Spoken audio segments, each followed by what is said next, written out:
বিসমিল্লাহির রহমানির রহিম। আজকে এসএসসি রেজাল্ট দিয়েছে। সবাইকে অভিনন্দন যারা পাশ করেছে। যারা পাশ করেছে তাদেরকে নিয়ে তো সবাই বলে। আমি একটু ডিফারেন্ট চাচ্ছি। যারা ফেল করেছে আমি তাদেরকে নিয়ে বলতে চাই। আমি ২০০৬ সালে এইচএসসি ফেল করেছিলাম। ফেল করার পরে কিন্তু আমি আমার জীবনকে থামিয়ে রাখি নাই। আমি হাতের একটা কাজ শিখেছি। সেই কাজ শেখার পাশাপাশি আমি আমার পড়াশোনাকে কন্টিনিউ করেছি।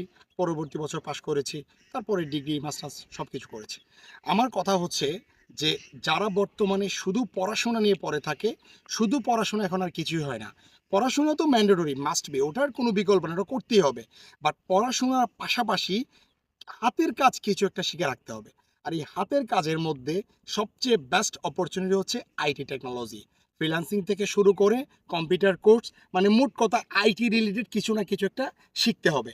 যারা ফেল করেছো তাদের প্রতি আমি রিকোয়েস্ট করতেছি যে এই যে আগামী বছর পরীক্ষা আসবে, আগামী বছর পরীক্ষা আসার আগে আগে নিজেকে এত বেশি আপডেট করে নিতে হবে যে রেজাল্ট হওয়ার সাথে সাথে নিজে কিছু না কিছু যেন একটা কাজে লেগে যাওয়া যায়। আর যারা এই এসএসসি পাশ করেছো তাদেরকে বলতে চাই যে প্লিজ তোমরা নিজেকে আপডেট করে নাও।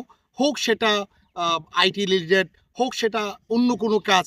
মোট কথা পড়াশোনার পাশাপাশি কিছু না কিছু একটা কাজ করতে হবে, যাতে আমার পড়াশোনাটাও চললো, পাশাপাশি আমি কিছু একটা শিখে নিলাম। ধন্যবাদ সবাইকে।